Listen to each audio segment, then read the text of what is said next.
Panorama group, जो सोचता है वो करता है। नमस्कार, न्यूज हाट के खास प्रोग्राम सियासत में आप सभी दर्शकों का बहुत बहुत स्वागत है। मैं हूं करिश्मा और हमारे साथ मौजूद हैं न्यूज हाट के senior journalist Chandan Jha. Sir नमस्कार। नमस्कार करिश्मा, धन्यवाद। सर, बिहार में एक बात की चर्चा जोरों शोरों से चल रही है कि जो डिप्टी सीएम हैं वो हटाए जा सकते हैं। लगातार सम्राट चौधरी जो है वो चर्चा में बने हुए हैं, मीडिया की सुर्खियों में हैं।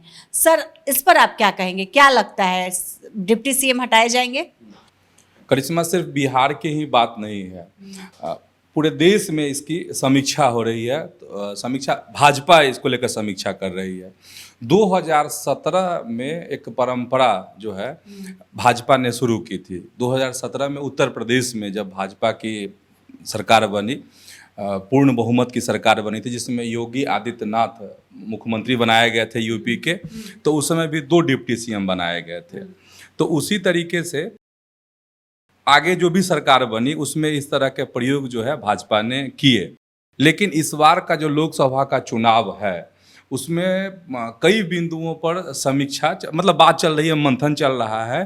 तो उसमें से जो खबर अब निकल कर आ रही है कि जो 2 डिप्टी सीएम का जो मामला है उसको, और डिप्टी सीएम पद खत्म, मतलब 2 मामला है। दर्शक को शुरुआत में ही बता देते हैं कि जो 2 डिप्टी सीएम की जो थ्योरी है, भाजपा उस पर विचार कर रही है कि 2 डिप्टी सीएम बनाया जाए कि नहीं। भाजपा इसलिए विचार कर रही है कि कहा जा रहा है कि इससे सोशल इंजीनियरिंग, ये जो शुरुआत हुई थी 2017 से बता रहे हैं हम, तो उस समय हुआ था कि सोशल इंजीनियरिंग के लिए ऐसा किया गया था कि एक मुख्यमंत्री रहेंगे, 2 डिप्टी सीएम, मतलब कई समाज के वोटर्स को साधने की कोशिश के तहत यह हुई थी। और भाजपा के जो वरिष्ठ नेता हैं, जो थिंक टैंक हैं बीजेपी के, उनका मानना है कि इससे लाभ हुआ है। लेकिन अब कह रहे हैं कि नहीं, अब रणनीति बदलनी पड़ेगी और अब हटाना पड़ेगा, इसका नुकसान हो रहा है। ऐसे थिंक टैंक को लग रहा है कि लोकसभा के चुनाव में इसका असर दिखा है। कहा जा रहा है ठीक है, सोशल इंजीनियरिंग को तो साथ लिया जा रहा है इसके माध्यम से, लेकिन इसकी वजह से क्या हो जा रहा है कि कई पावर सेंटर खड़े हो जा रहे हैं। जैसे किसी राज्य में क्या होता है, अगर मुख्यमंत्री हैं, 2 डिप्टी सीएम हैं, तो वहाँ क्या हो जा रहा है कि एक तो मुख्यमंत्री, वो बड़ा पावर सेंटर होगा ही होगा।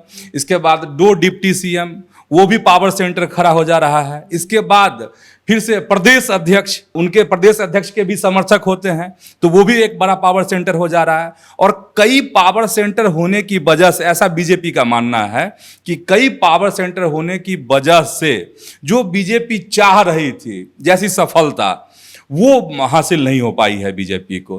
तो इसलिए एक मतलब कह सकते हैं, बता सकते हैं अपने दर्शकों को करिश्मा, कि एक बड़ी खबर है, बड़ा बदलाव जो है आने वाले समय में मतलब दिखेगा। भाजपा की राजनीति की बात अभी हम कर रहे हैं।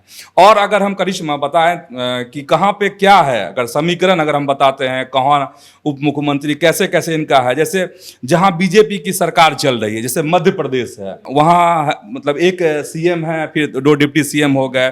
छत्तीसगढ़ है, राजस्थान है, फिर हरियाणा में सिर्फ 1 मुख्यमंत्री हैं। उत्तर प्रदेश में मुख्यमंत्री 2 डिप्टी सीएम हैं। उत्तराखंड में 1 सीएम है। सब हम डिटेल में बताते हैं अपने दर्शकों को। फिर असम है, गोवा है, उड़ीसा है।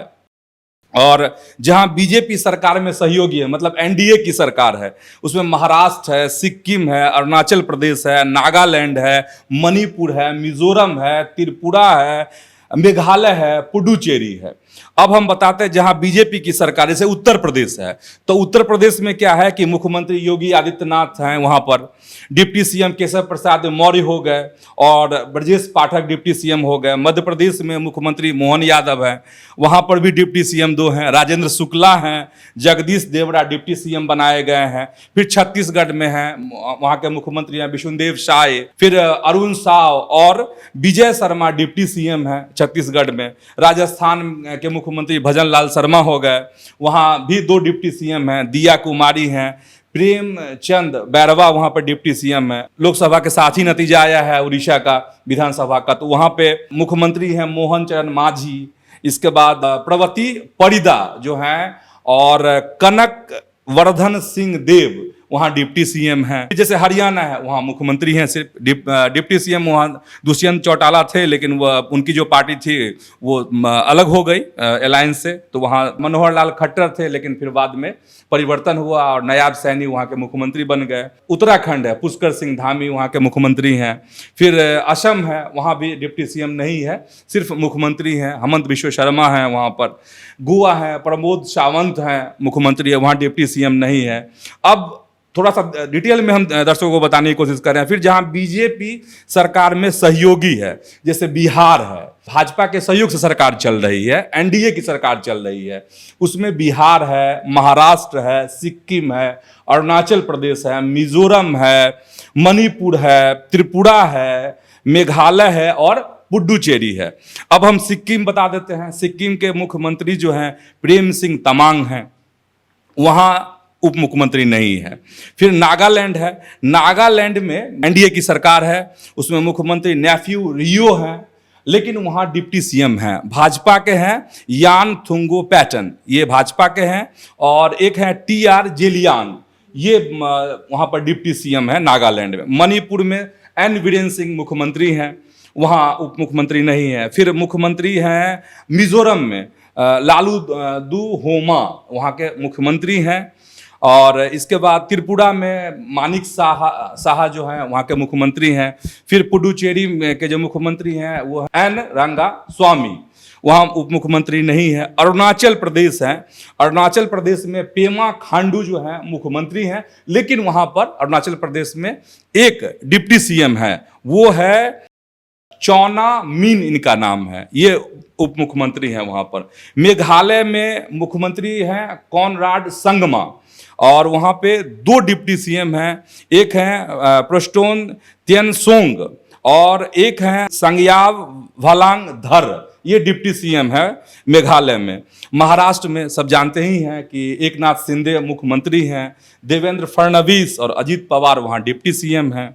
अब बिहार की बात कर लेते हैं। नीतीश कुमार मुख्यमंत्री हैं, भाजपा के सहयोग से सरकार चल रही है, एनडीए की सरकार है, और सम्राट चौधरी और विजय सिन्हा यहाँ डिप्टी सीएम हैं। तो ये खबर हो गई। अब शुरुआत में हम दर्शकों को बता चुके हैं कि बीजेपी इस पर बहुत जोरदार मंथन कर रही है कि जो 2 डिप्टी सीएम की जो थ्योरी है उसको हटाया जाए। जहां सहयोग से सरकार चल रही है, मतलब एनडीए की जहां सरकार है, वहां पर अगर जरूरत नहीं हो तो डिप्टी सीएम भी नहीं रखा जाए, अगर बहुत जरूरत हो तो डिप्टी सीएम रखा जाए, एक ही डिप्टी सीएम रखा जाए। ये एक बात हो गई। अब दूसरे पहलू पे आते हैं हम लोग। दूसरा पहलू ये है कि पिछले दिन इस तरह की खबर आई थी कि जो शीर्ष नेतृत्व है बीजेपी का, उसके पास सम्राट चौधरी ने अपना मंतव्य, अपना विचार, अपनी राय रख दी है, क्योंकि बहुत सारे परिवर्तन होने वाले हैं भाजपा में, और ये सही भी है, सच भी है। और परिवर्तन जो है राष्ट्रीय स्तर पर भी होने वाले हैं और कई राज्यों में भी होने वाले, जिसमें बिहार भी एक शामिल है। तो इस तरह की खबर छनकर बाहर आई कि सम्राट चौधरी ने रखा है शीर्ष नेतृत्व के पास कि वो डिप्टी सीएम नहीं बनना चाहते हैं, वो प्रदेश अध्यक्ष रहना चाहते हैं। अपना मंतव्य उन्होंने रख दिया। अब फैसला तो ऊपर के लोग लेंगे कि क्या होता है। तो अब इसमें मजेदार ये बात आ रही है कि अगर भाजपा ऐसा करती है, हम करती है कह रहे हैं, जो मंथन वाली खबर सामने आ रही है, अगर ऐसा भाजपा करती है तो ये देखने वाली बात होगी कि भाजपा बिहार में क्या करती है। क्या डिप्टी सीएम का पद यहाँ खत्म कर देगी, या फिर कोई एक ही लोग रहेंगे, या फिर 2 रहेंगे, ये देखने वाली बात होगी। इस पे मंथन का दौर चल रहा है, इसीलिए क्या कि बड़ी खबर है, भाजपा में बड़े स्तर पर इस पर मंथन चल रहा है। लेकिन यह बात जो है, ये तो एनडीए के सहयोग से, मतलब जहाँ एनडीए है, हाँ, जहाँ सहयोग से सरकार चल रही है, वहाँ पे थ्योरी हो जाएगी। लेकिन जहाँ भाजपा अपने बूते सरकार चला रही है, वहां भाजपा को इस बात का एहसास हो चुका है इस लोकसभा चुनाव में कि 2 मतलब सीएम के साथ 2 डिप्टी सीएम की जरूरत नहीं है। मतलब भाजपा चाहती है कि जो पावर सेंटर हो वो 1 से 2 रहे। 1 से 2 का मतलब ये है कि अगर मुख्यमंत्री हैं तो एक पावर सेंटर तो वो रहेंगे ही रहेंगे, दूसरा प्रदेश अध्यक्ष पावर सेंटर हो, कोई फिर तीसरा चौथा नहीं हो जाए। और जहां 2 डिप्टी सीएम हैं जिन राज्यों में भाजपा के, वहां 4-5 पावर सेंटर बन गए हैं। इन सब वजहों से भी भाजपा को नुकसान हुआ है इस बार के लोकसभा चुनाव में। तो बिहार के संदर्भ में जो बिहार के दर्शक है उनको यही हम बताना चाह रहे हैं कि बिहार में भी कुछ हो सकता है कि इस तरह के फैसले आए या कुछ नई चीज देखने को मिले। अब कौन रहेगा, विजय सिन्हा डिप्टी सीएम रहेंगे या सम्राट रहेंगे, नहीं रहेंगे, दोनों पद हट जाएगा, क्या होगा वो तो अब भाजपा क्या निर्णय लेती है इस पर सब कुछ निर्भर करता है। लेकिन बड़ा मंथन का दौर बीजेपी में इस मसले पर चल रहा है दिल्ली में। सर, आरजेडी ने एक पोस्टर जारी की है जिसमें मुख्यमंत्री नीतीश कुमार संजीव मुखिया की पत्नी के साथ दिखाई दे रहे हैं और आरजेडी इस पर सवाल उठा रही है कि इसमें एनडीए के नेताएं ही क्यों हैं। इस पर क्या कहें? पिछले कुछ दिनों से लगातार नीट पेपर लीक को लेकर घमासान बिहार में सियासी घमासान है। कुछ दिनों पहले हमलावर दिख रहे थे बीजेपी के और डिप्टी सीएम विजय सिन्हा दिख रहे थे और अब जो है उसका जवाब पिछले दिन तेजस्वी यादव ने कहा भी था कि जब हम तस्वीर दिखाएंगे तो सियासी घमासान मचेगा, किसी को नहीं छोड़ेंगे, हम भी सामने लाएंगे बातों को, क्योंकि तेजस्वी यादव के पीएस प्रीतम को इससे जोड़ के देखा जा रहा था। विजय सिन्हा बार बार कह रहे थे कि जांच होगी, ये होगी। तो आरजेडी ने भी अपने हिसाब से जवाब दिया है और तमाम उन तस्वीरों को सामने कर दिया है। उन तस्वीरों में यह बात दिख रही है कि जो आरोपी है संजीव मुखिया, हाँ किंग पिंग जिसको कहा जा रहा है नीट पेपर लीक का, उसकी पत्नी जो है चिराग पासवान की पार्टी से चुनाव लड़े हैं, वो तस्वीर भी आरजेडी की तरफ से जारी की गई है। इसके बाद नीतीश कुमार के साथ भी, फिर एक आरोपी है अमित आनंद जिसका नाम है, वो भाजपा के प्रदेश अध्यक्ष सम्राट चौधरी डिप्टी सीएम हैं, वो उनके साथ तस्वीर दिख रही है। तो तमाम इस तरह की तस्वीरें जो है राजद ने जारी कर दी, जिससे कहे कि घमासान एक गर्माहट जो है खलबला रही है, बिहार की राजनीति खलबला रही है और इसको लेकर फिर करारा हमला भी किया है। हाँ, मनोज झा है, आरजेडी के सांसद हैं, उन्होंने दिल्ली से वार किया है इस पर और सवाल पूछा है, कहा है कि भाई शिक्षा मंत्री धर्मेंद्र प्रधान जी कहाँ हैं, जरा होश में आइए, देखिए क्या हो रहा है। तो आरजेडी का जो सवाल उठाना है ये गलत नहीं है। आरजेडी जो विपक्ष का काम है वो कर रही है, इसको कहीं से गलत नहीं कहा जाएगा। और जो आरजेडी का सवाल है यहाँ पर, उन सवालों का जवाब जो तस्वीरें आई हैं, जैसे प्रीतम को लेकर सवाल हो रहा था तेजस्वी यादव से कि आप तेजस्वी यादव जवाब दें, सम्राट चौधरी ने भी कहा था कि तेजस्वी यादव क्यों मौन हैं, तो अब बीजेपी को भी जवाब देना होगा और जदयू के नेताओं को भी जवाब देना पड़ेगा। ये बात हो गई। शिक्षा मंत्री पे जो मनोज झा ने सवाल उठाया है वो बात भी हमने कह दी। लेकिन राजद को भी जो बात आज मनोज झा ने कही है कि जब तेजस्वी यादव की सरकार थी, महागठबंधन की सरकार थी, 17 महीने की जो पिछली सरकार थी, उसमें कोई भी पेपर लीक नहीं हुआ। सरासर साहब आप झूठ बोल रहे हैं मनोज झा जी। अब कौन कौन पेपर लीक हुआ है वो हम बता देते हैं, हम ही नहीं बता रहे हैं, सोशल मीडिया पे चल भी रहा है। दिलीप कुमार है, छात्र नेता है, 2 दिन पहले ही आपको आईना दिखा दिए थे, पता नहीं आप लोगों ने ध्यान क्यों नहीं दिया। तो आपकी जब सरकार थी, तेजस्वी यादव जब 17 महीने तक उप मुख्यमंत्री थे बिहार के, उस समय में भी पेपर लीक हुआ था। अब बता देते हैं हम लोग कौन कौन हुआ है। वो सोशल मीडिया पे उन्होंने डाला भी है, जो दिलीप कुमार छात्र नेता हैं वो लिख रहे हैं कि 17 महीने जब सरकार में रहे तेजस्वी यादव, तो उस समय में BSSC, CGL 3 स्टेट, इसके बाद फिर सिपाही, अमीन, फूड कॉरपोरेशन और एस्टेट का पेपर लीक हुआ था। तो आपको भी जवाब देना पड़ेगा, सिर्फ सवाल पूछने से काम नहीं चलेगा। तो ये हो गया राजद का जो आज का मामला है और सियासी घमासान जो मचा हुआ है। मतलब ये है कि हमाम में सभी, ठीक है, समझ गए होंगे दर्शक। सर, पप्पू यादव का एक बयान आया है और वो कह रहे हैं कि हमने डॉक्टरों की फीस कम कर दी है। इसको लेकर लगातार सवाल उठ रहा है और कहा जा रहा है कि ये गुंडागर्दी है पप्पू यादव की, और पप्पू यादव जो BPL के लोग हैं उनकी जो फीस है वो उन्होंने कम कर दी है। सर, इस पर क्या कहेंगे? यही कहेंगे, सबसे पहली लाइन हम यही कहेंगे कि रॉबिन हुड बनने की कोशिश, या बहुत दर्शक कमेंट कर सकते हैं कि वो तो रॉबिन हुड हैं ही। अब ये है, अब समाज की क्या प्रतिक्रिया आती है वो तो देखने वाली बात होगी।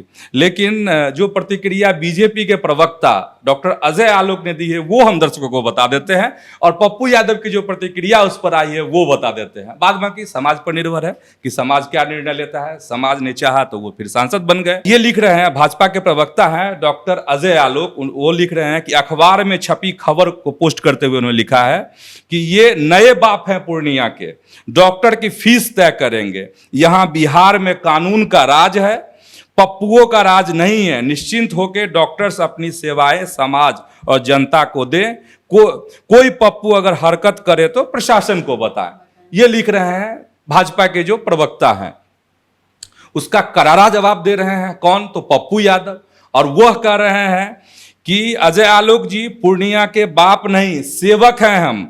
पूर्णिया आईएमए और डॉक्टरों के सहयोग और उनकी सहमति से गरीबों के लिए यह जो फीस है डॉक्टरों की वह तय की गई है। उपचार और जांच के नाम पर सिर्फ पूर्णिया नहीं, कहीं किसी भी जगह गरीब को लूटने नहीं देंगे।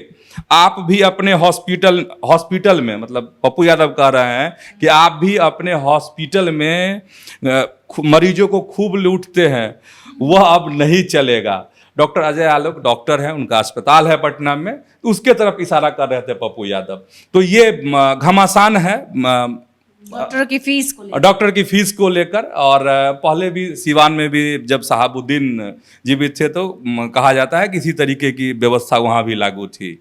अब यहाँ पप्पू यादव ने पूर्णिया में लागू किया है। अब देखने वाली बात होगी, शुरुआत में भी हमने कह दी है यह बात दर्शकों से कि अब समाज जो पूर्णिया के लोग हैं वो अब इस पर करेंगे। लेकिन अगर इस तरह की बात है तो चर्चा होगी ही और उसकी प्रतिक्रिया आएगी ही। तो दोनों तरफ की प्रतिक्रिया हम अपने दर्शकों को बता दिए हैं। तो आज के इस वीडियो में इतना ही। आगे की खबरों के लिए आप हमारे चैनल न्यूज हाट को सब्सक्राइब कर लें। अगर फेसबुक पर देख रहे हैं तो हमारे पेज को लाइक करना ना भूलें। हमारी वेबसाइट है newsart.com, उसे भी जरूर विजिट करें। धन्यवाद।